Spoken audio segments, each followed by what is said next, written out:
Live from New York City. Live It's Saturday night morning.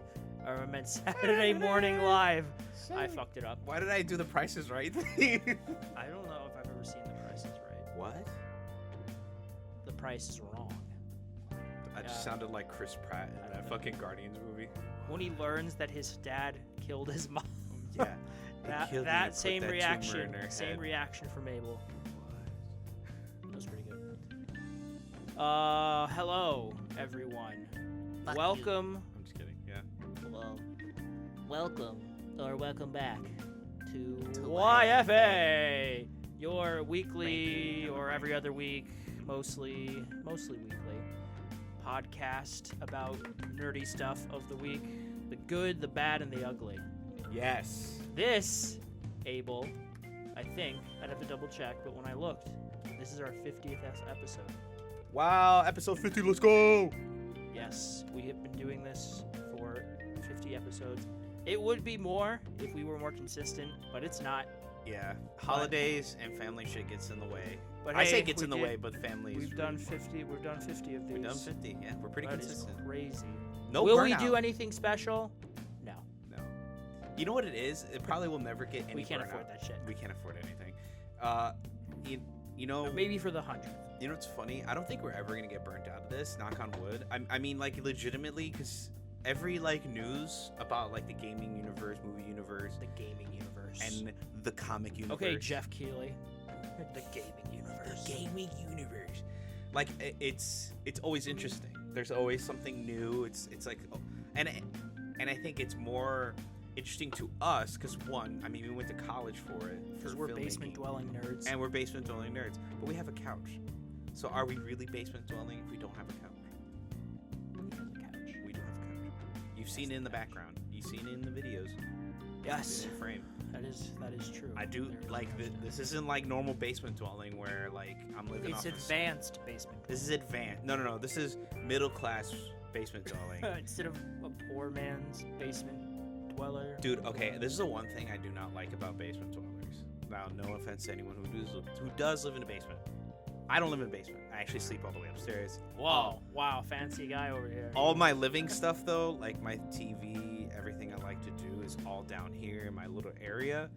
But I like to keep it clean. I like to make sure there's no food, garbage, or pretty much anything. The only quote-unquote garbage is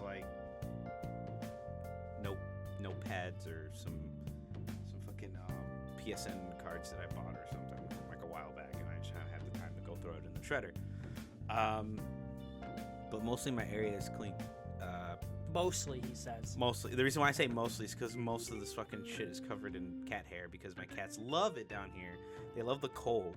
They're weird cats. Cats usually like warm spots. My cats just love it when it's freezing. I don't know why. Well, they like to sit on the windowsill upstairs. Oh, upstairs. And they'll like this windowsill right here. Which, there's the sun. Yeah, there's sun. Warmth. Yeah. They love their They're tower. not as cold as you, Abel. Not as cold. Don't have as cold of a soul. But I do not like the I live in basement now. I must be unkempt and not keep my area clean. I'm not a neat freak, but I like to keep. What are you trying to go against the stereotypes of basement dwellers? Yeah, I'm a sophisticated basement dweller. Sophisticated savage. Gentle. Well, everything's expensive. Everything is expensive though. But anyways, everything is not awesome. Everything's not awesome. Everything is fucked in the next 4 years. Everything is going to shit. And we're all here to die. Woo! Alright, watch. It all ends right before GTA 6 comes Bro, I'm gonna fucking God damn it! Donald! No, I'm gonna look I'm gonna look like the guy from Cyberpunk. Wake the fuck up, samurai. Damn it! We've got a city to burn. Oh no. I still need to play something. Fucking Blade Runner. He goes he's just sitting in the room. God damn it! That was good. But let's hop right into the news. And we had some juicy shit happen this week. There's some really juicy shit. Indeed, the juiciest of sadness. We have some sadness for this week. A lot of sadness. Yeah, this one kind of. I mean, it's not surprising, but it's also very sad. No knowing Yeah, this coming company. from this company. Yeah. Because this past week, EA lays off hundreds of workers at Respawn and other studios and canceled a Titanfall game. It was codenamed R7, was said to be an extraction shooter set in the Titanfall universe. EA is laying off hundreds of workers and canceling a Titanfall game that was in development at its Respawn Entertainment subsidiary. This is from Gadgets 360, because I had Bloomberg pulled up and like, you need to buy it for Bloomberg. I'm like, I'm spending $2 on this. Between 300 and 400 positions were eliminated, including around 100 at Respawn, according to a person familiar with the cuts. As part of our continued focus on our long-term strategic priorities, we've made select changes within our organization that more effectively aligns teams and allocates resources in service of driving future growth, Justin Higgs, a spokesman for the Redwood City, California-based company, said in a statement. The canceled project, codenamed R7, was an extraction shooter set in the Titanfall universe. According to people familiar with its development, it was not close to being released. Damn. Respawn said in a post, it made the decision to step away from 2 early-stage incubation projects and make some targeted team adjustments. The other project referenced in the statement was canceled earlier this year, the people said. There's a statement that they made on Twitter, aka X. Let's see. We'll read it off. At Respawn, bold ideas, creative risks, and passionate storytelling have always defined who we are. That spirit has carried us through incredible highs and sometimes through difficult changes too.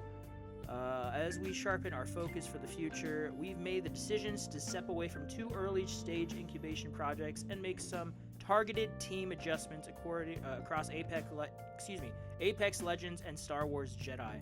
These decisions aren't easy, and we are deeply grateful to every teammate affected. Their creativity and contributions have helped build Respawn into what it is today. We're offering meaningful support to those impacted, including exploring new opportunities within EA. I'll just say for Apex, it means not just delivering competitive, innovative seasons, but expanding what Apex can be. While the team will be continuing to refine gameplay and bring new ideas to upcoming seasons, we're also investing what's next for the franchise, exploring bold, blah, blah, blah, blah, blah. Within the Star Wars universe, we're excited to keep building new stories, with the next chapter of the Star Wars Jedi series aiming to raise the bar again for storytelling and gameplay. I skipped a section of it.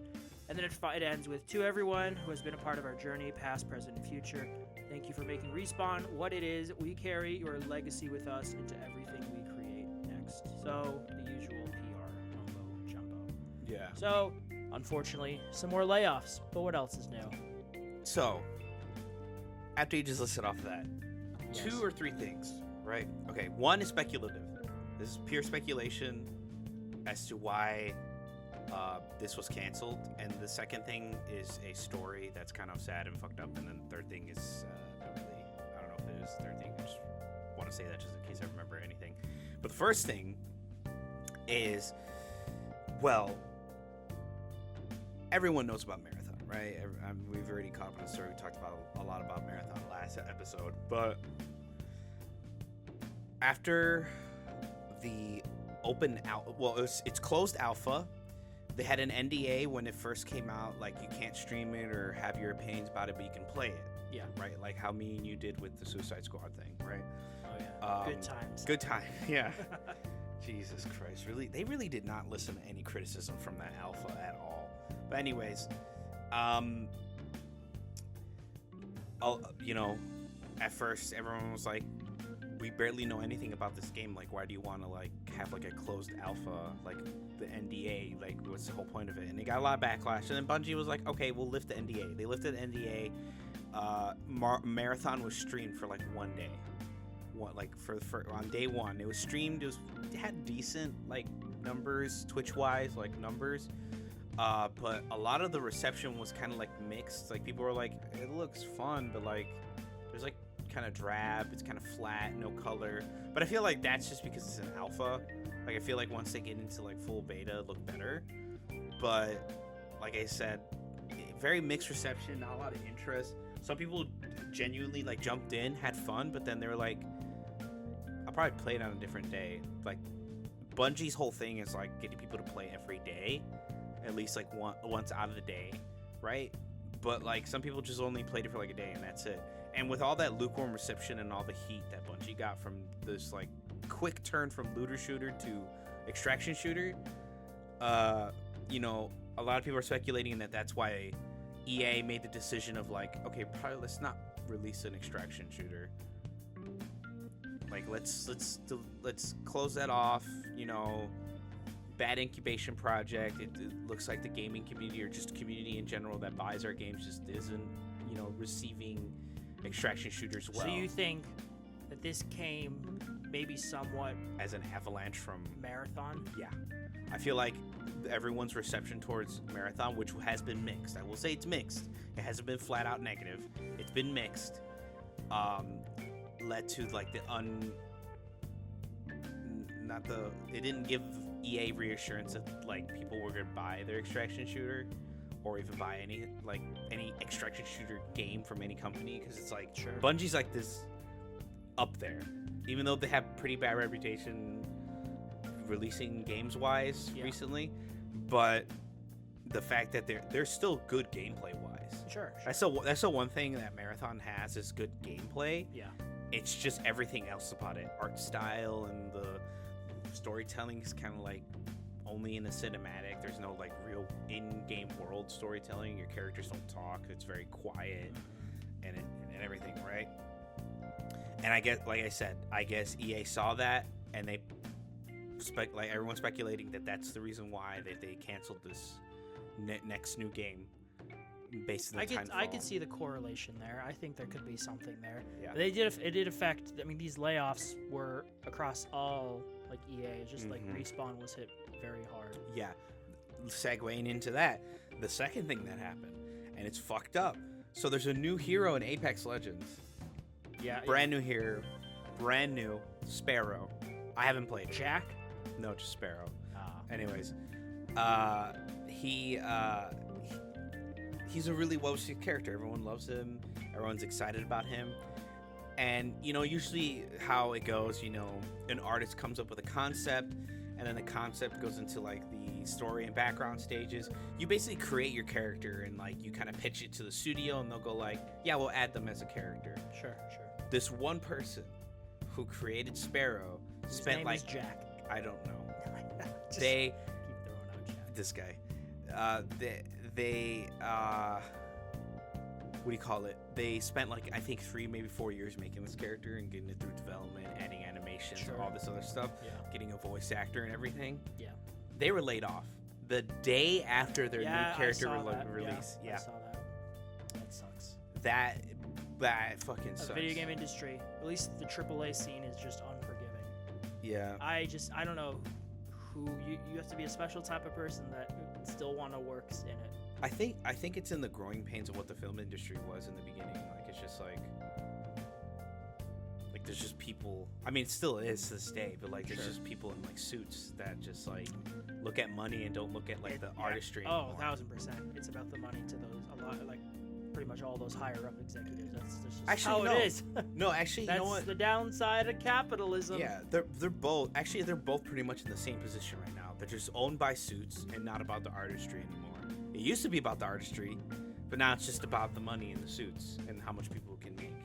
Yeah, that's why you have loot boxes. Yeah, that's why we have loot boxes. Microtransactions. Yeah. So yeah, Online gambling. yeah, online gambling. This is sad. So, but I wasn't surprised that EA laid off people. I'm just more sad that people just lost their jobs, and especially with how the economy is right now, this is like the worst time to get unemployed. But I hope everyone bounces back. Stay safe. Save money. Live better, Walmart. I'm just kidding, but legitimately, save your money. Right now, it's just pure survival.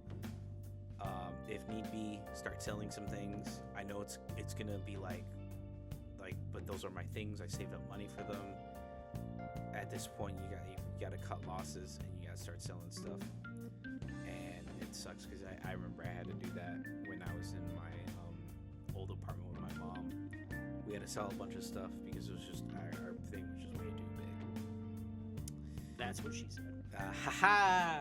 Our thing. Our thing. Yeah. But yeah, Our thing. In Soviet Union, it's not your thing. it's our thing. It's our thing. Anyways, I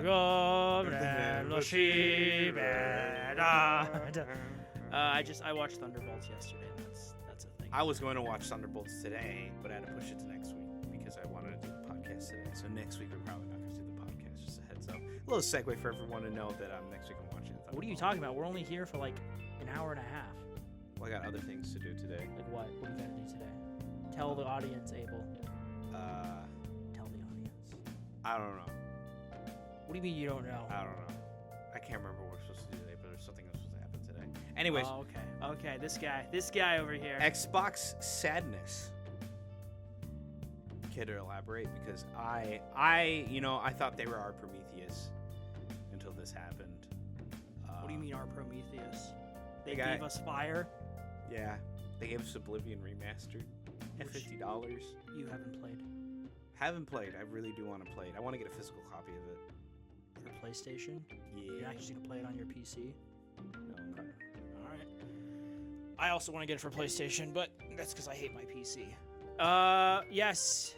I think we all knew this was coming. We talked about last time how PlayStation in certain regions throughout the world, such as Europe and Asia, are raising the price of, I believe, I should remember, PS5, but definitely, PlayStation Plus, extra those subscriptions. But for Microsoft for this week, they're like, hey, let's get it on that raising the price action, because people love that, because tariffs, but we can use the tariffs as an excuse.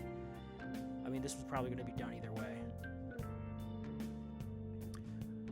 But Microsoft is raising the price of all Xbox Series Xbox Series consoles, Xbox games, and accessories like controllers and stuff.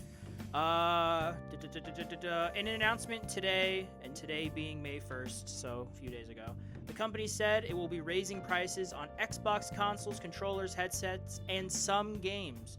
The price hike for consoles and accessories kicks in today, May 1st. Yay. Woo.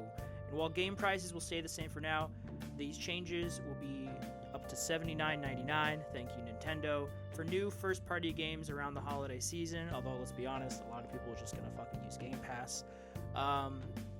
Price increases are taking effect globally, with the exception of headset prices, which are only going up in the US and Canada. Yay. So a little breakdown of what the new prices are.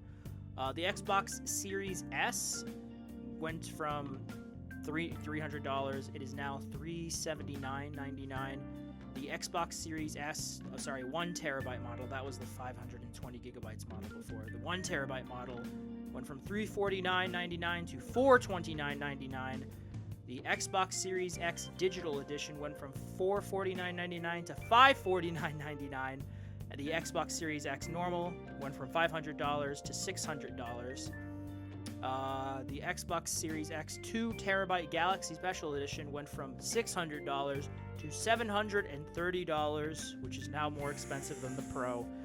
Jesus Christ. The Xbox Wireless Controller is now $64.99. The Xbox Wireless Controller Color version is $70.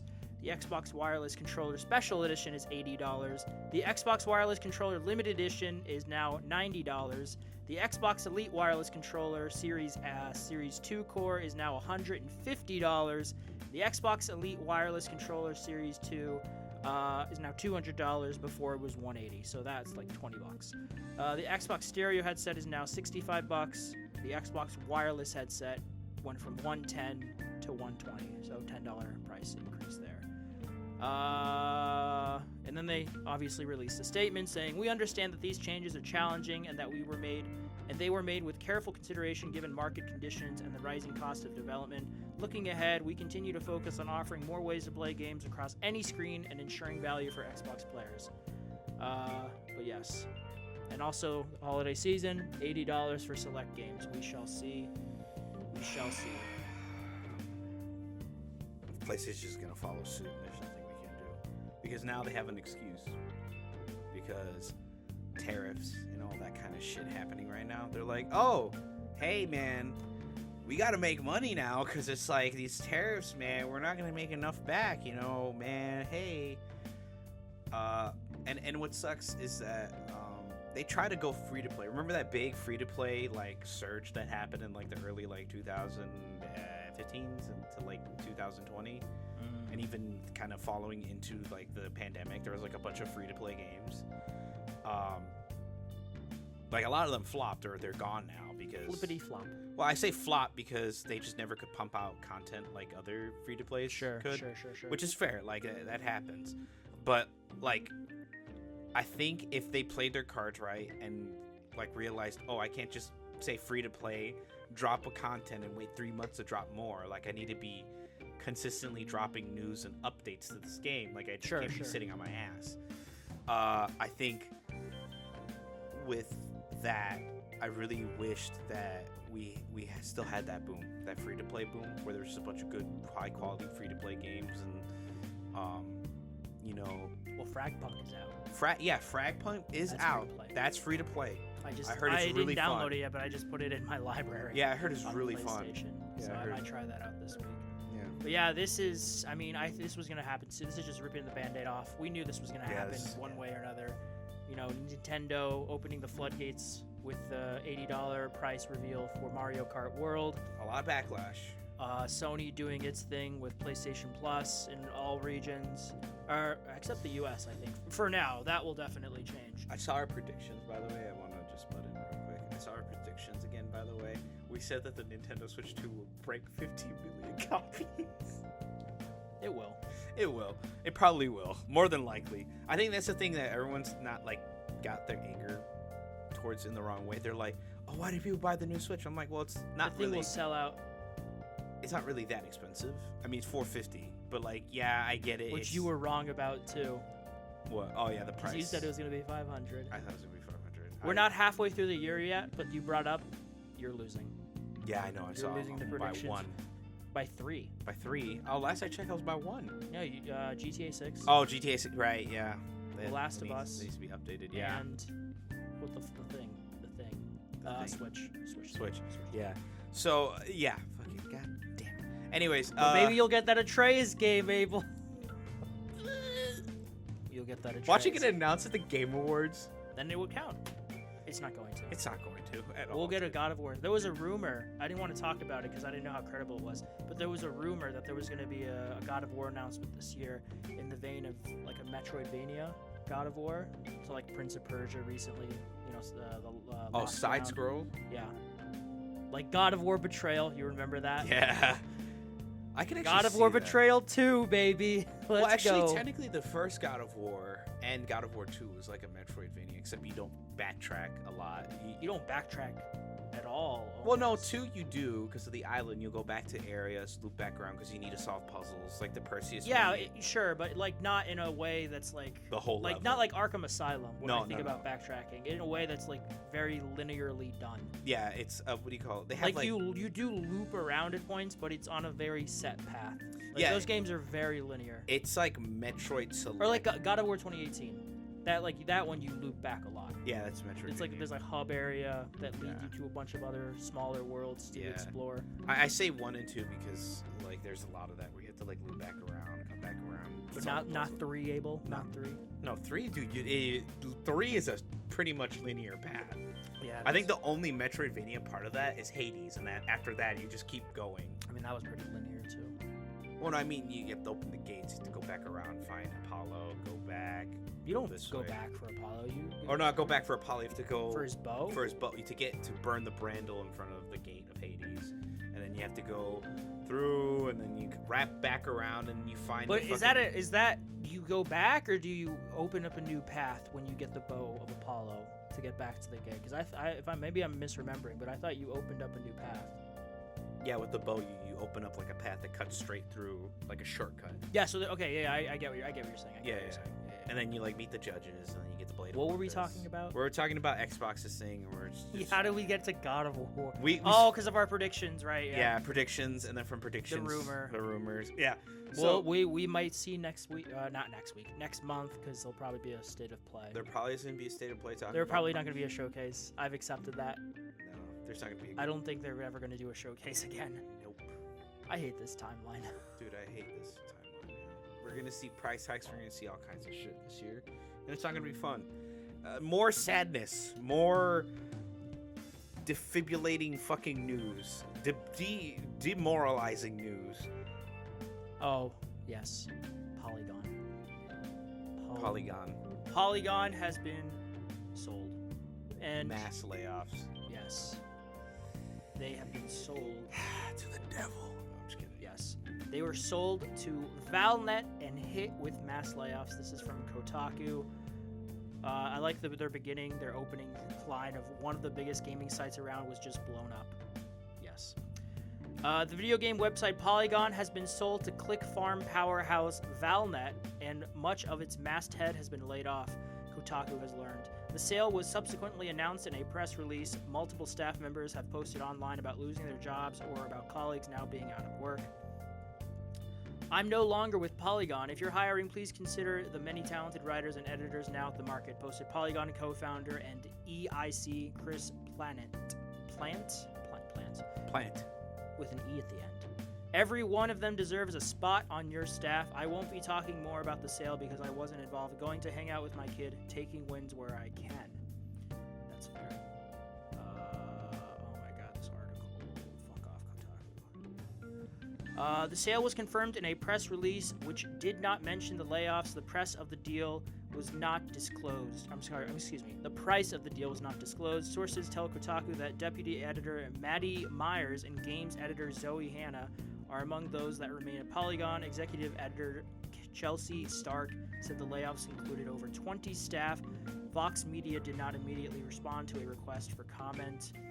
And then more quotes about the situation and being laid off. Please let us know if you have any job openings.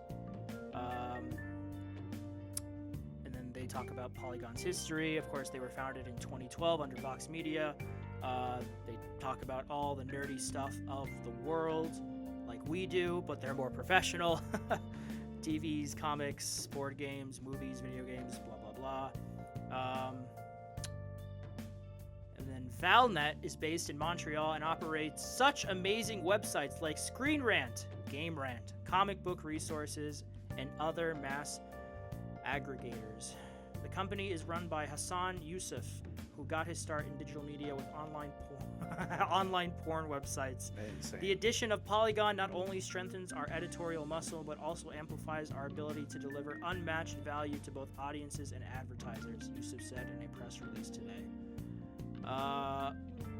Yes, they are in the exploitative content mills that, you see the art. They're clickbait articles.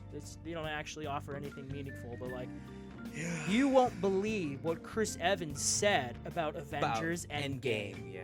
And then it'll be some nonsensical bullshit. It's Like just one-off they garner comment. clicks because Yeah. that's how their revenue is measured and their sense of their interaction database. I don't know. However they measure it. But yes, yeah, Polygon.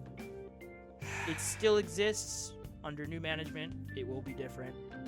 I would hope so, but even though people still lost their jobs, which is very sad. Like anything now, it's just like, damn, people just lost their jobs. Yes. As much as the I feel practices were it's still people. We've been doing this for moving.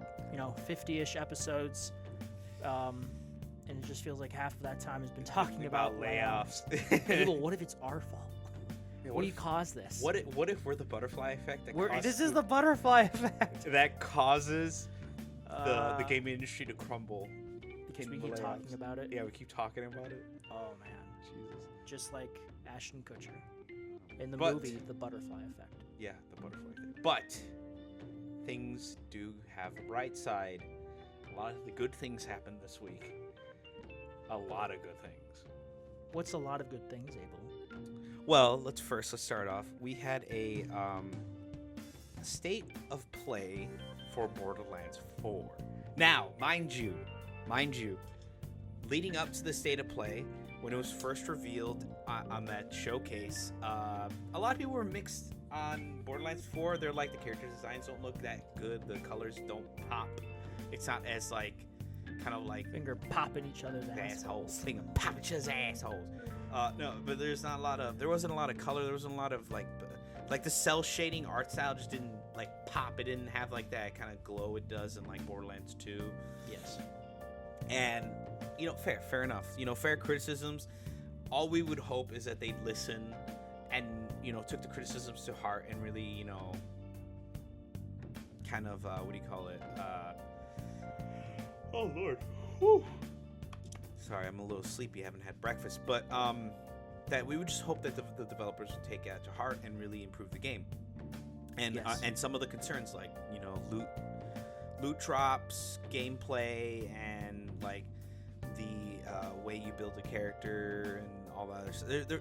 I don't want to get into it too much, but there's like a bucket list of shit that the Borderlands community wants, and like they want to be listened because it doesn't seem like they have listened in the past 2 games with Tiny Tina Wonderlands and Borderlands 3, which is fair. Borderlands 3, it took a while before the game actually got really fun story-wise. The DLCs are really great in my opinion. But anyways, so Borderlands 4, what did they reveal? Okay, they revealed a lot. Like a lot.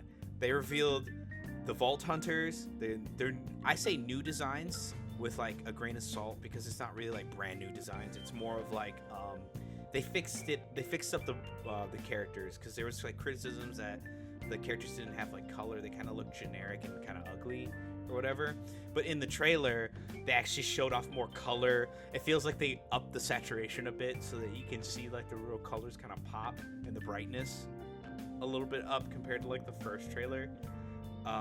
And basically they described story, characters, and like returning characters, and like gave us a snippet of gameplay, and it's looking fun. There's a lot more weapons in the sense there's new faction weapons, data list, rippers. There's the traditional ones like Torg, Tediore, Jacobs, all the original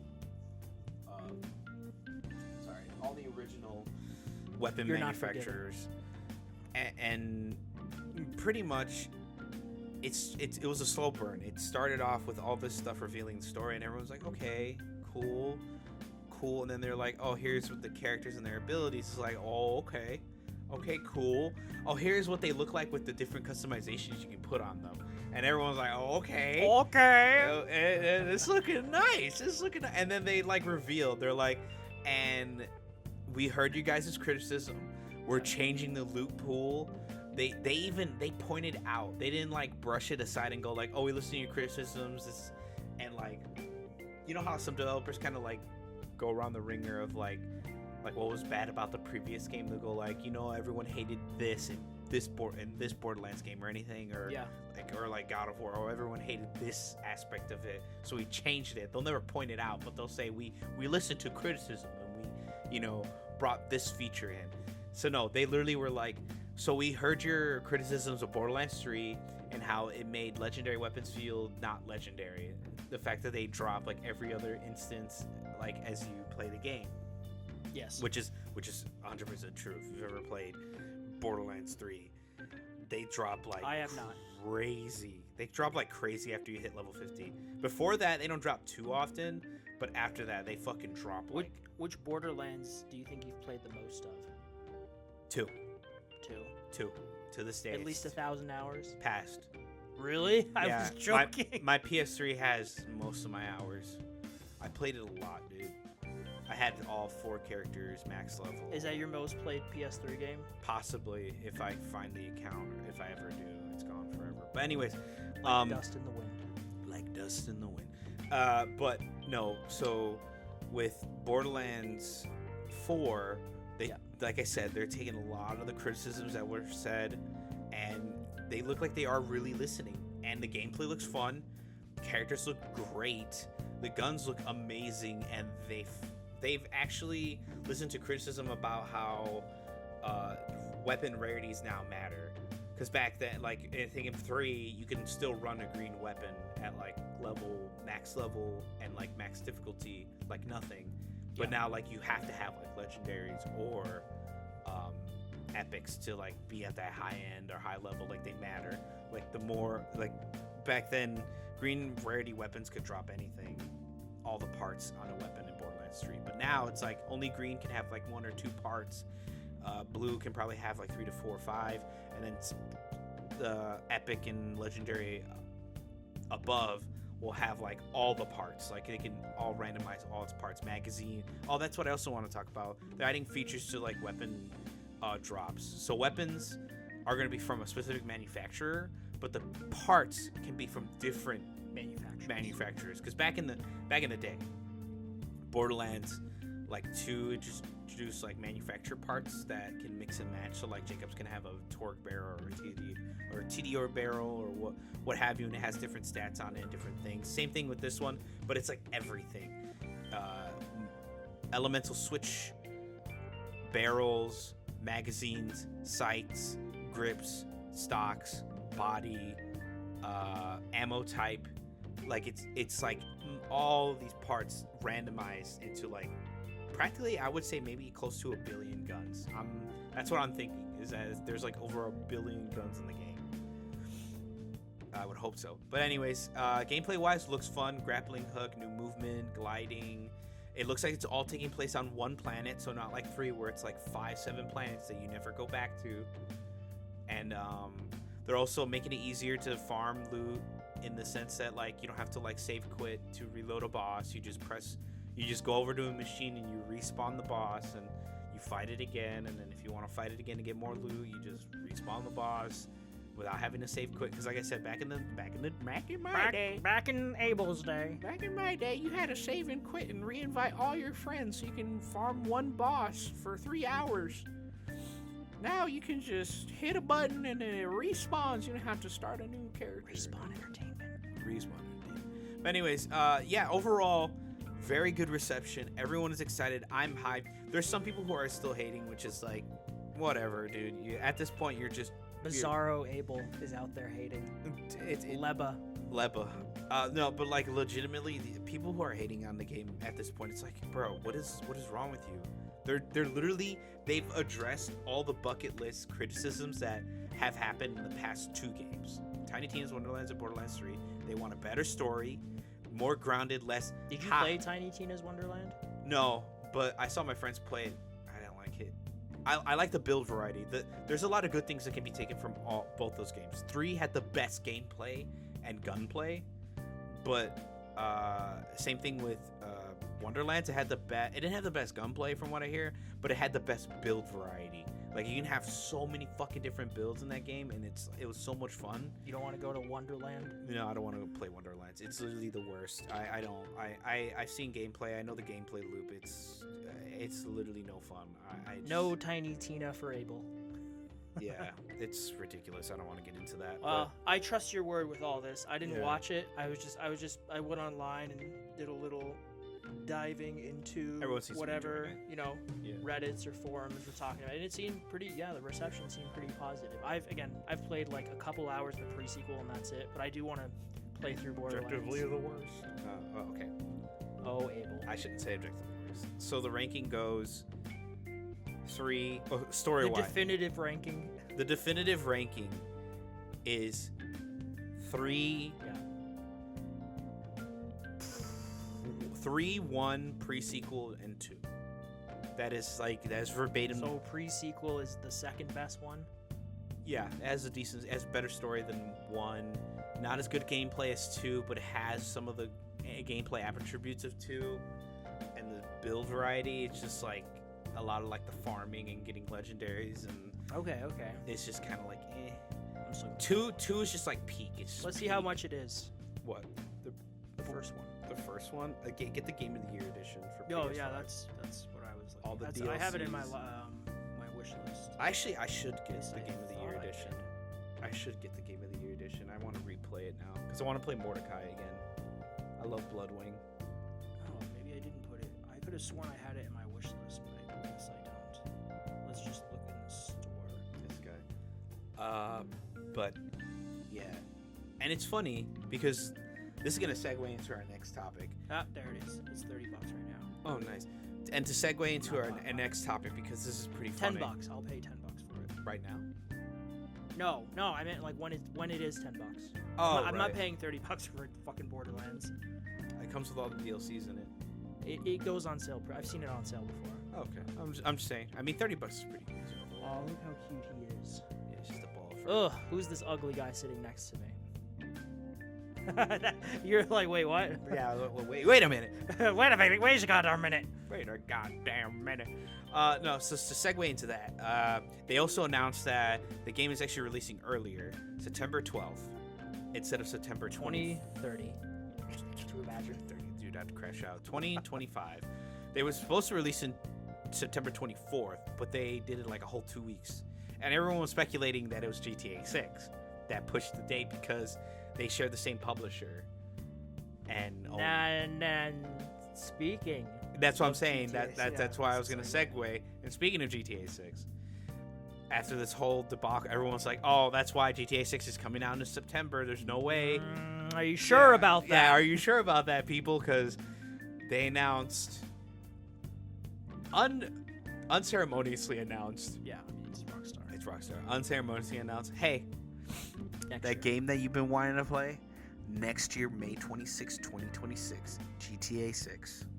Yeah, I was double checking because I thought they did, but they have an official statement on Instagram. I'm sure Twitter too. GTA 6 is now set to release on May 26th, 2026. We are very sorry that this is later than you expected. The interest and excitement surrounding a new Grand Theft Auto has been truly humbling for our entire team. We want to thank you for your support and your patience as we work to finish the game. With every game we have released, the goal has always been to try and exceed your expectations, and Grand Theft Auto 6 is no exception. We hope you understand that we need this extra time to deliver all the level of quality that you expect and deserve. We look forward to sharing more information with you soon. Sincerely, Rockstar Games.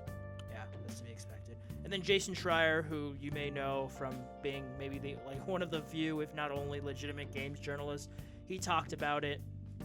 And he knew from his reporting that no one inside the team that he talked to genuinely expected fall to ever happen. For a hot minute now, yeah, that's not happening. It's too soon. And they talked about because of he did a report back in 2018 at least about the crunch that would happen at places like Rockstar and Naughty Dog. And this time around, Rockstar has been a lot better. About from the people he's talked to, it's been night and day compared to how it was for Red Dead 2.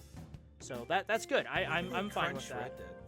What? Why did they crunch Red Dead so much? I feel like they. Well, because I mean, it was well, a lot. because I know, but from my understanding, from not reading, but learning about how the development went and how everything went, the actors were yeah, we spent close to maybe 4 years acting together and then doing scenes together and what have you, right?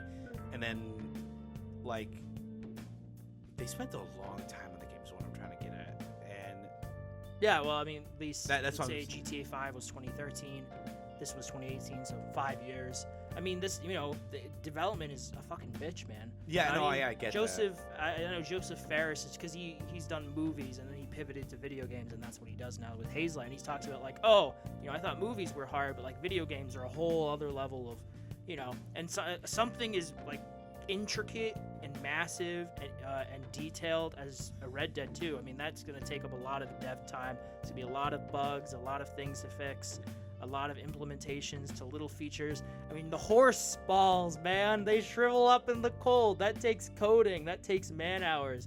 And you have to get it out. Get it right. They have to. I'm sure. Obviously internally they have a set original deadline. Yeah. And then things happen. Obviously, Rockstar is known for delaying games at least twice. It happened with GTA 5. It happened with Red Dead 2. It might happen with this. Maybe it'll actually be fall 2026. I wonder if they I know. You said they hire release. These big games, they take up a lot of man hours, man. No, yeah. I wonder. This is a little off topic, but I wonder if how they did with GTA 5, the actors they hire, they're gonna be not well-known actors for sure. That's something they had Ray Liotta, but that was years ago. Yeah, that was what, GTA 3? Vice City. No, it was 3. GTA Vice City was Ray Liotta. Are you sure about that? Yeah. It was Vice City? Yeah. It's literally, that's why everyone was like, who's in GTA 3? It's this kind of that's Tommy, right? No, I think so. All right, look it up. I know Ray Liotta was Vice City. GTA 3 main character. Oh man, I'm getting my Yeah. It was the same. Oh, Cloud. Never mind. It's Cloud. Okay, he's a silent protagonist. You're right. Yeah, absolutely. I love how this is the Wikipedia description. He's the silent protagonist of GTA 3, a criminal who seeks revenge after his girlfriend Catalina betrays him during a bank robbery. He's 6'3" and of Italian and Irish descent. Yeah. Okay, yeah, you're right. So yeah, Ray Liotta did. That was their only famous. That was actor. years ago, though. Yeah, that was years. Like Vice ever City. since, I mean, GTA 4. I don't know. Red Dead Redemption. I don't know who it was. Well, now we do, but not then. Not then.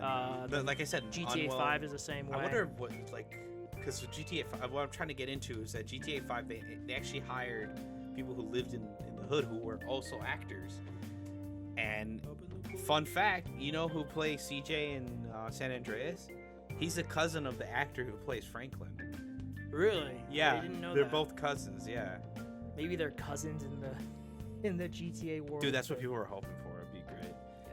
But Yeah, 2020. I bet. I saw a decent amount of the usual online chatter and speculation about like, oh, we're gonna see a bunch of game release dates for the rest of this year now. Yeah. Now that everyone knows, okay, GTA's out of the way, so we don't have to give that any. and there's a date. There's no like May or like May 26th. 2026. It's like no, it's May. It'll 26th. be a really good late birthday present for me next year. Yeah. Dude, I was thinking about this when I saw this, and I'm like, I was halfway through high school when GTA 5 came out. I will be almost 30 when GTA 6 comes out, Yeah. which is fucking nuts, man. It's ridiculous. It's because they milked online for so long. No, they did. I mean, Yeah. okay, let's go to the place. We've done this before. We're doing it again. Let's see. They milked it. They milked it dry. Oh, look at that. Number 6 on trending. GTA 5. Hey, Fortnite's up there. Yeah, of course it is, because what's it's the other Star one? Wars. Call of Duty. Fragpunk is number 1, then Forza, then Ready or Not, then Call of Duty, Fortnite, What's GTA, below that? Expedition 33. Of course. And then Minecraft. Yeah. Monster Hunter is nowhere to be found because the content is all out. What's the top games in my country? Forza, 2K25, Oblivion, the Show 25, Expedition 33, FC 25, Ghost of Yote, Roblox, College Football 25, Madden 25. Okay. I do want to get Ghost of Yote. Yeah, so, and then Xbox has their thing in a couple of weeks, which that'll be good. I'm sure everyone they'll be mad at them, and then they'll have a good showcase, and everyone will forgive them. But not us. Not us. That's why we bitch on this podcast. Exactly. But yeah, GTA 6 2026. Not surprised. Again, I expected this. Abel did not. But I mean, that's just Rockstar, man. We hadn't heard about officially. The last time we heard about this game was the end of 2023. Yeah. With the trailer, the only trailer we still have for this game. So I think we do get another trailer before the end of this year. I think. Maybe like November or December again. Maybe. I think we do. I'm not going to say either way at this point if they actually end up sticking with that May Game release. Awards trailer is gonna go hard. Yeah, oh yeah, they're not going to be at the Game Awards. I will give you $5 if they show up at the Game Awards. They don't need to. They take over. They don't want to share the stage with anyone. They take over the news cycle whenever they pop up. They're just like, oh, here's a trailer, here's a blog post, whatever. It's minimal effort, but mass rewards for them because all the news is focused on them. But I'm not confident either way to say, oh, they're going to delay it again from out of May into like fall of next year. But I could see it going either way. But yeah, hey, I have so much in my backlog. This year, I have plenty. I mean, Doom's about to come out. I want to Oh play my Expedition fucking 33. God. I mean, we'll talk about what we've been playing. But then in terms of stuff that's coming out, Mafia: The Old Country. I might try Borderlands, Ghost of Yote, of course. Xbox has Xbox have anything coming Expedition out? 33, but that's about it. No, Besides already... Dark Ages, that's about it. No, I mean like that. I mean like for the second half of this year. Oh. No, that's first half. Abel. No, I don't. Expedition 33 came out. I know, but that's what I'm saying. There's nothing else. DLC for Indiana Jones. I hope. I think we got a release date, but Oh, we'll did do they an confirm episode. a DLC? Yeah, the Order of the Giants. But yes, that was the last piece of news. So I don't know what was all this good stuff. It was 4 bad things, Abel, and you're like, we got the good stuff now, and then Borderlands. That was it.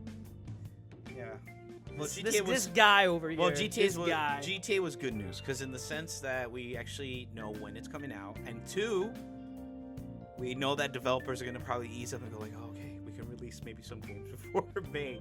Oh, because they were, dude. You mean after May? Dude, Rockstar had the gaming industry by the balls. Oh yeah, because they were like, oh, when are we gonna drop? Woo-hoo. Yeah. And then a lot of studios were like, we don't want to announce a release date. Of course, because GTA 6 will eat. Like everyone will. Like I'm gonna get it.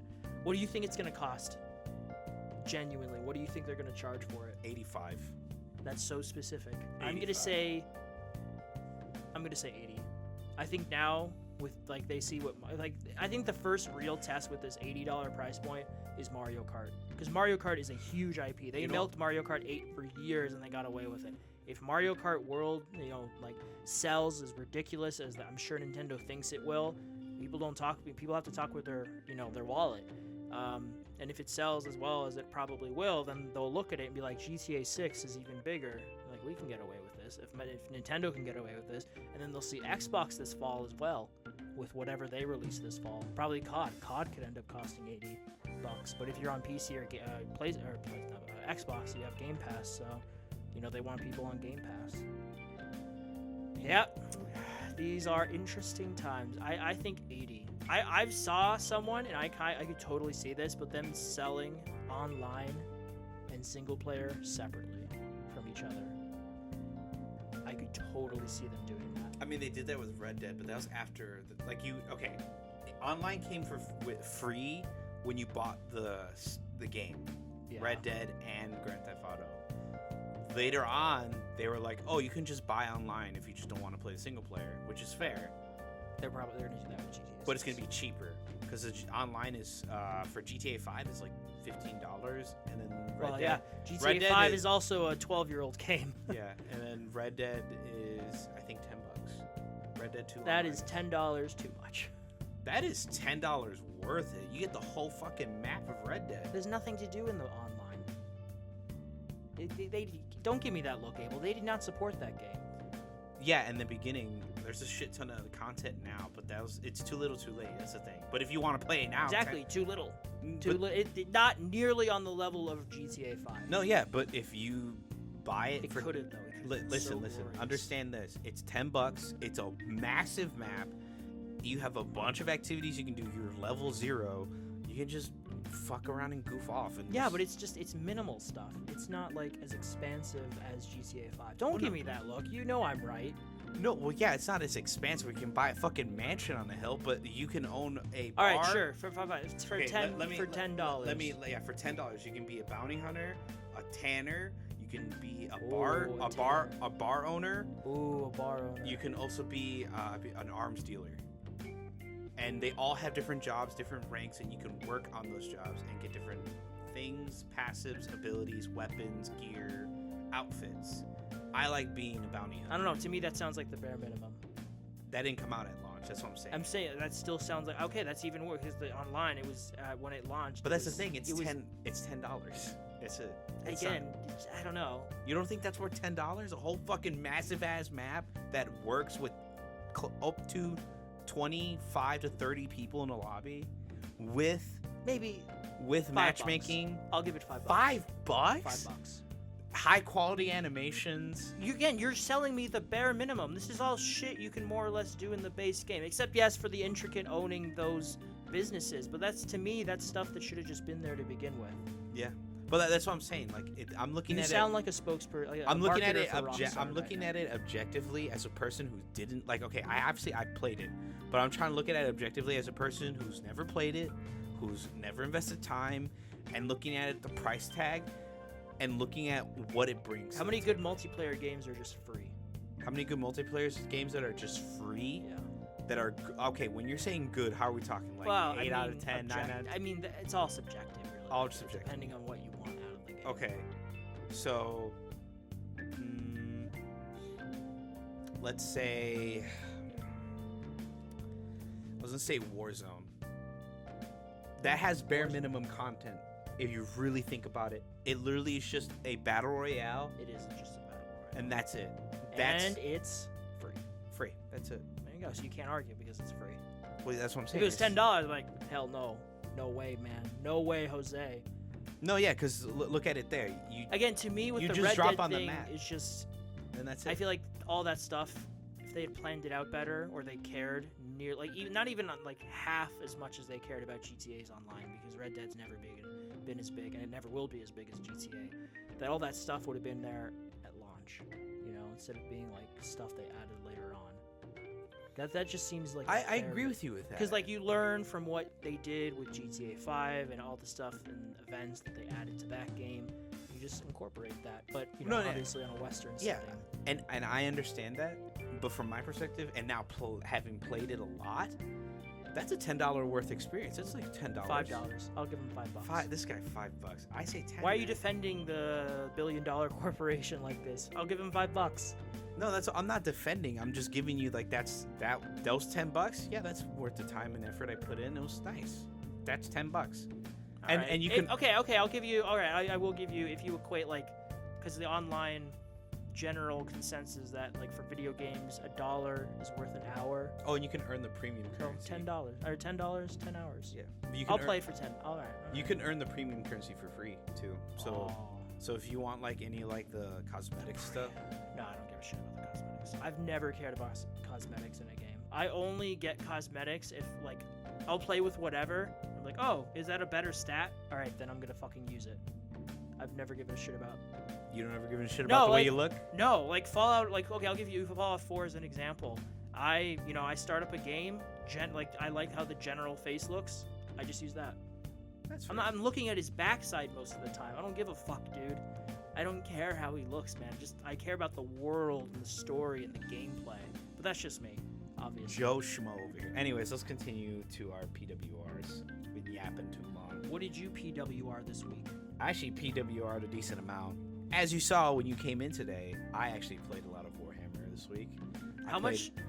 This is the one your friend gifted you, right? Yes, that I was actually. How many hours do you think you have in it? I think maybe I have 80 to 70 hours now. Those are rookie numbers. Really rookie numbers. Pump them up. I also played Monster Hunter Wilds this week because Arch-Temper Ray Dow is out. That is a very tough fight. Very fun. He probably won't come back until the next event. If you don't know how Monster Hunter Wilds events work, if monsters like that come with exclusive armor and such, they won't come back until either the new year or a brand new event comes to the Gathering Hub. Anyways, I also played a lot of Overwatch 2. I've been loving Overwatch 2. I love Stadium. I actually have been loving Comp a lot more because of the ban system. It feels great to ban heroes I don't like playing against, or I find very annoying or meta. I've been playing Team Fortress 2. I bought some cosmetics because I like to play as a little engineer man, and he's funny. Ooh-wee! He's Texas. He's the state of Texas. He is in the shape of Texas. But he's not like a stereotypical Texan. He's really smart. He's an engineer. I love how he's not a stereotypical Texan. He's smart. Well, I mean, yeah, because there's a stupid. There's like a lot of TF2's like stigmas. Yeah. Yeah, like they'll or how should I say this? TF2 kind of goes against all why this. Did that hurt I think the vibration. This guy. Hurt my head. He confirms his head is empty. I'm just kidding. TF2, like their character designs are very much like against the stigma of who they're portraying as. Yeah. Like for Heavy, yeah, he's a Russian big badass dude. Yeah. But he actually has like a liberal arts degree in writing and literature. He also has a master's degree in history. Good for him. He's a very smart gentleman, but in the game he's this big, tough, fucking minigun wielding. He's gonna fight some guys, man. And then the engineer, who like is your typical Texan. He does that all the time. You know, he's like very much hollering and all that. He has a southern slang and all that other stuff. Yeah. But he has a master's degree in engineering. He's literally borderline genius. Insane genius, actually. He builds a teleporter. He knows how to build a dispenser that can create bullets, medicine, and ammunition out of thin air. It's insane. He's like legitimately smart. And then you have the sniper, who's an Australian G'day, mate. Yeah. Oh, mate. Can you do an Australian accent? Oh, no. G'day, mate. G'day, mate. It's always fresh in the outback. Yeah, always fresh in the outback. Shrimp on the bottom. You want coffee? I can only kind of say g'day, mate. G'day, Everything else sounds fucking terrible when I try and do an Australian accent. Buongiorno, signori. Come stai? That's not a knife. This is. Crocodile done. You ever see the clip when he's walking along the side of the building? Yeah. And the dude's about to jump. He's like, oh, don't stop.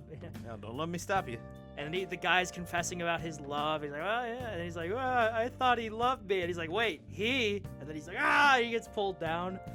Crocodile. Anyways. The, Marvel loving, and then I also played Marvel Rivals. I haven't touched that in a couple of weeks. I think It's losing some steam because of I don't know if you know, I was going to mention this last week, but I felt like it wasn't as important, but it kind of blew up, and then things have simmered down. But there was a support strike. Players who played like the strategist role that heal people were on strike and didn't play the game for like a good 3 weeks. Why? Because people who are insta-locking DPS were like extremely toxic and like saying that their healers did nothing, and just basically the devs who made Marvel Rivals had to come out and go like, your supports are right, you need to stop being dickheads, you're the reason why, literally in a post verbatim, they obviously was very corporate about it, and they're like, DPS players need to understand that it takes everyone in the team to win, but you can't spell in layman's terms, team skill issue, stop blaming your supports. That's basically what it was. Skill issue, stop blaming your supports. Who do you play as? Oh, dude, I play as Mantis and Loken Loken. Who's Loken? I play Loki, and I also play Doctor Strange, The Thing, and Emma Frost. I'm a flex. Oh yeah, Emma Frost. Yeah, I bet. Yeah, her giant legs. Dude, she has fun gameplay. I love it. I bet she does. Wink, wink. This guy. But no, yeah, I play those. I'm a flex. I can play whatever role is need be on the team. I'm not the best at a single role, but I can play any role. Anyways, that's about it. I watched The Last of Us Season 2. Are you caught up or? Episode 1. I'm taking it in small bite size. I haven't seen any controversy or anything about it. I just know that people are crashing out about episode 2, and I think I know what's going to happen in episode 2. In episode 3. There's definitely been online discourse about not necessarily the thing with part 2, although I'm sure that's been there a bit as well, but just like casting, execution, writing, because there are changes from I don't want to spoil anything, but there are changes from the way the game did it compared to how the show's done it. Nice. That have been divisive, to say the least. I hear, like, okay, one of the things I was spoiled on was like that Tommy didn't go to Seattle first before before Ellie and Dina. Yes. That's the one thing I heard. Yeah, I have it is not for the reasons that people would think, but I have no interest in watching The Last of Us because I've just had I have no interest in watching Harry Potter either, because I have no interest in recapping these stories that I've already experienced myself. Like, I want to replay both games this summer probably. I just love seeing the fire burn, because I'm not gonna lie, I've watched like some of the people's reactions to episode 1. Yeah. Of The Last of Us, and I'm like, and then there's oh, you sweet summer with, child, you don't know what's gonna happen. Yeah. And then but then there's also divisiveness with literally just Ellie's casting. Bella compared Ramsey. to literally everyone else. Like, everyone else's casting has been pretty on point, but except for Ellie. Yeah. For people, I think Bella Ramsey was fine for Ellie in season 1. Yeah. Season 2, she still looks like a little kid, which sucks. Which is funny because she is the same age that Ellie is in the game. She's 19. She just Bella Ramsey's 19. Yes. Yeah. I think she's either that or she's around that age. She has a baby face. Yeah. Whereas Ellie does look like you compare her in the first. She aged. She aged. Yeah. She's like it's a 5-year gap. I mean, all that stress and trying to survive. Yeah. Surviving, being gay in the apocalypse, having her daddy issues. That's what I find so funny. They beat around the bushes like, you're not her real dad, but like, she you're sees not my dad. You're not my dad, but ugly you're ass motherfucker. Ugly ass motherfucker. No, but like, it's funny. Ellie's like, "You're not my dad, but like, you're my father figure. You are my dad, but fuck you." And then I love in the show. Daddy issues, man. I love in the show that he even says it's like, this is like, he's like, I never made it that far with my daughter. It was only until she was like 14, and that was it. Like I don't know. And then she dead. Yeah, obviously. She and then dead. and then he was like, so I don't know how Ellie was gonna act when she turned 19. I don't know what Yeah. what she's Yeah. thinking. And everyone's like, well, she's 19. She's gonna be a rebellious like 19-year-old daughter. Little spunky. Yeah, teenager. spunky teen. She wants to prove herself. She doesn't, and that's the thing that I love is that the reason why she's mad at Joel and everyone is that they're treating her like she's a delicate flower that doesn't know how to fight. But she does. Yeah, I killed a lot of people as Ellie in part 2. Dude, yeah. You'd be like, Philip, no! And then the person that called out to Philip, shoot him in the head. Yeah.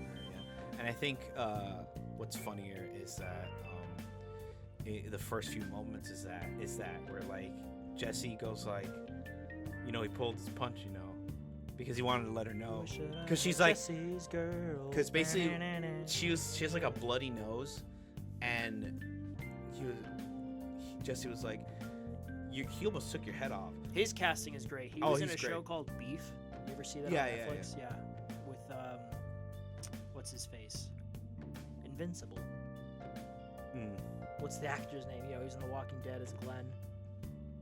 Oh, Steven Yeun. Yeah, Steven Yeun. He was in that show too. It was really good. Yeah. So, but like in the first moments, she has like a bloody ass nose, and it's like, you're not supposed to, you're supposed to dodge and not take the punch. It's like, well, I was able to take the punch and still stand, right? Motherfucker. And then Jesse's like, well, he pulled his punch, and she turns around pissed. She's like, don't tell me that. He's like, well, yeah, if he really did throw a punch, he would have knocked you out. And he's like, well, I don't, she gets upset because everyone thinks like she can't handle it. But that's not the thing. That's not the issue. The issue is that she doesn't know when to just just relax. Like, she doesn't have to fight for her life anymore. She's never lived a comfortable life her whole life, is what I'm trying to get at. And like, now that she is, she doesn't like it anymore. And she'll realize that, at the end of the game, she realizes that like she could have just had her comfortable life and lived her days, but she chose revenge. But anyways, what about you, Al? What did you do this week? Well, you didn't talk about your other 2 shows. Oh, right. I finished Solo Leveling, and I watched. Did you watch it solo? Yeah. But That's good. And then I also watched 9/11. 911. Sorry. Yeah, I was about to say, no one fucking calls it 9/11. Sorry. 9/11 TV show. 911 TV 9/11 TV show from the perspective of the bombers. Jesus Christ. No, so the 911... that finale was really explosive. Ha ha ha ha ha. Yeah. I want to die. 911 TV show, pretty good. Loving it. I need to catch up to season 3 because I really want to watch it. You should, Abel. You should. Yeah. What about you, man? I'll go the opposite way of you. I will start with what I watched. I only saw a few movies this week. I watched Rudy, Sean Astin, based off a true story, Notre Dame. Aston. Wanted to be a football player. Wasn't exactly built for it, but he had a dream and he went for it. No matter what anyone told him, he went to Notre Dame. Well, he went to a college across the street, like Saint something Catholic school, and then he got good grades there. He got to Notre Dame, got onto the team, was able to play. It's a really inspiring story, and Sean Astin was amazing in it. The Electric State was a movie. It was a movie on Netflix by the Russo brothers. It's a movie. It exists. It's a movie. Is it bad? It's a movie. It's Please, a movie. Is it bad? Just say it, goddammit. It's a movie. It's a major motion picture. Not even it's a medium motion picture. Jesus Christ. There's a reason that the Russo, besides money, are going back to do Marvel movies. Their ventures post Endgame, it's kind of funny. Kind of like a lot of the MCU have not been that great. From Cherry to the Gray Man to this, yeah, they're not the best directors when they're not doing MCU stuff. And this is, it's just very generic. I didn't hate it because it killed a couple hours at work. Spoilers. One day, dude, someone's gonna fucking listen to this and be like, what the fuck? But yeah, movie. But I did see the Thunderbolts yesterday. I got high for it. It was amazing. Really good cast of characters and actors. Florence Pugh, she carried that movie on her shoulders. She was amazing.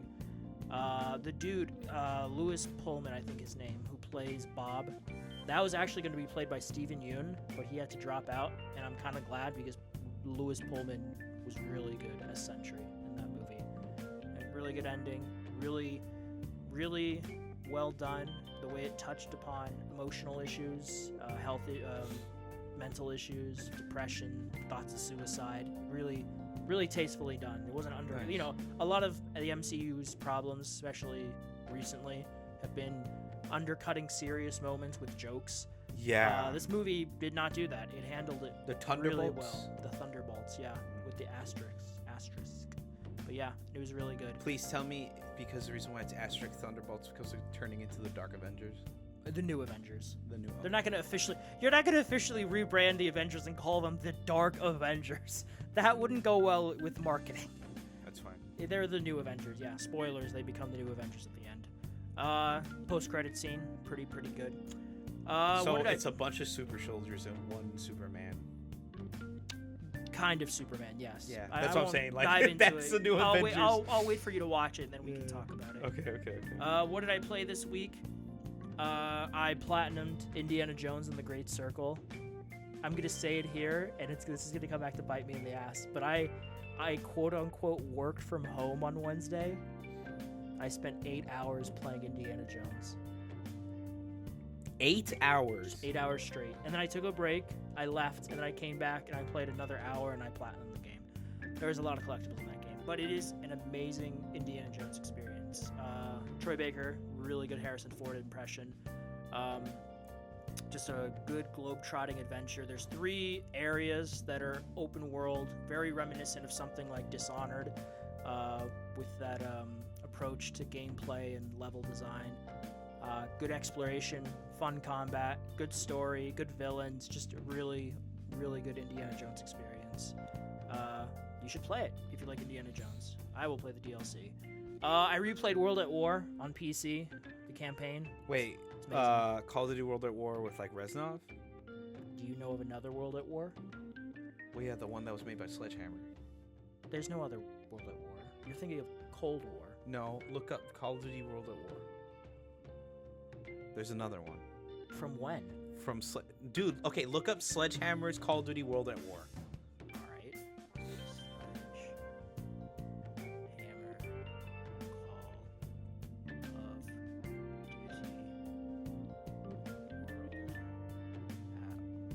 World at War. You put Sledgehammer? Sledgehammer. You mean World War II?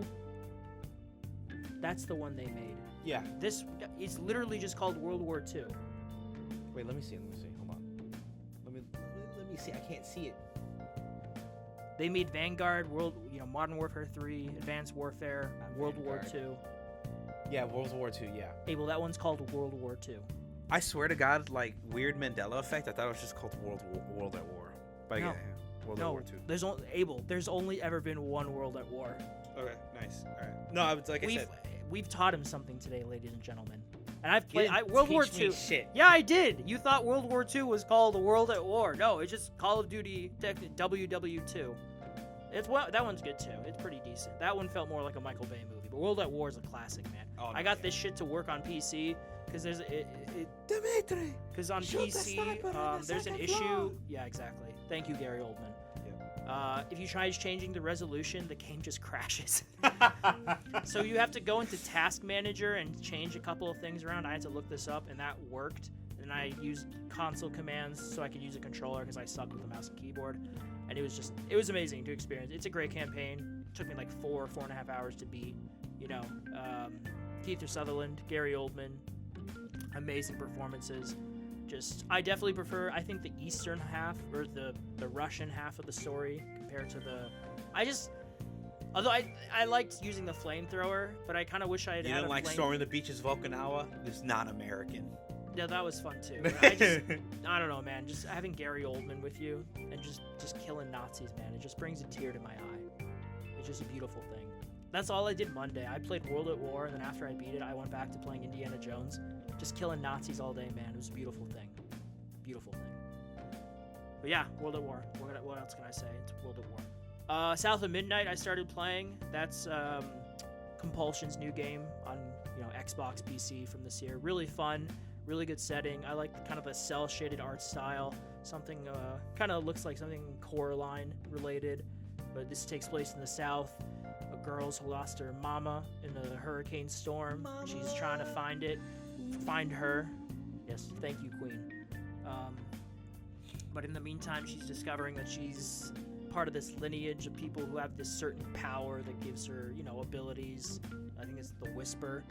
You fight these corrupted things. You're clearing up areas that have been corrupted by this force. It kind of reminds me of Kenna, Bridge of Spirits a bit. It's really fun. Probably going to beat it this weekend. I'll talk about it more next week. And then I started playing Horizon Zero Dawn remastered again. Because I think finally, after 7 months, I am happy with my TV game settings. Nice. Because I was playing, it was really stupid. It was a matter of using, for HDR, there are these things called HGIG and dynamic tone mapping. I was using dynamic tone mapping at first, which is something that TV does, but it can make the picture look a bit off, a little too bright in parts that it shouldn't, a little too inaccurate. And then I didn't know shit. Now I know more about this stuff. HGIG just lets the game do its thing, so there's nothing additional on top of that. And then I was using this expression enhancer thing, whatever. I turned that off, and I was playing Horizon, and you should have seen me, Abel. I was like, for like 30 minutes, and I've played this shit before when I got a Pro. Were you just watching it? I was just like looking at it, I'm like, this is the most beautiful thing I've ever seen. Like, it was gorgeous. That Danny DeVito clip? It literally, dude, it's funny you say that. I sent that, my friend Josh? Yeah. I literally, like, without context, at like 10:30 that night, I sent him that. Oh my god. You read my mind. I'm like, I get it now. Yeah. It was. I get it. I can't wait to play Shadows because of just how pretty it looks. But yeah, Horizon is a pretty game. Assassin's Creed Shadows. Yeah. I heard it's a pretty decently looking game. What are you smoking? It's more than decent. Well, no, like it's a pretty decent. It's a gorgeous looking game. No, yeah, because I'm saying decently in the sense that like it's really good. Like it just like the fact that before it launched, there was a lot of like, oh, it looks like ass. It looks trash. AI looks like garbage. It's a gorgeous. Say what you will about the game itself, but like visually, it looks great. Yeah, no, that's what I'm saying. Gorgeous. Like I just wanted something pretty to look at. Yeah, Horizon. I think I'll keep playing. Nice. Keep playing it. But yeah, that's what I played this week. Oh wow, Did I read anything? No. No. I should. I should find something to read again. But we're stupid people here, so we don't read. We dummies. Anyways, let's see on the podcast. You want me to do the outro or you want to do it? I've always done the outro. Fuck you. Wow. That was such a quick, like... Turn around. Right? You're like, fuck you. Fuck you. I'm doing the outro. Fuck. Okay, Bill O'Reilly. Anyway, fuck it. We'll do it live. Fuck. Anyways, thank you for tuning in. No video this time because I really kind of just wanted to really talk about this stuff. I thought we actually talked about it in pretty good length, but the price hikes are a bit unreasonable and what have you. But anyways, leave a comment, subscribe, like the video, and read our new description that Abel fixed. Give him a round of applause, folks. This guy. All I did was add like a year and a half, and he finally fixed it. One word, and I didn't know it was broken until you told me. Broken. Yeah, we're gonna call it broken. But anyways, yes. Tune in next week. Yes. Love to see you there, guys. Yep. Peace. War.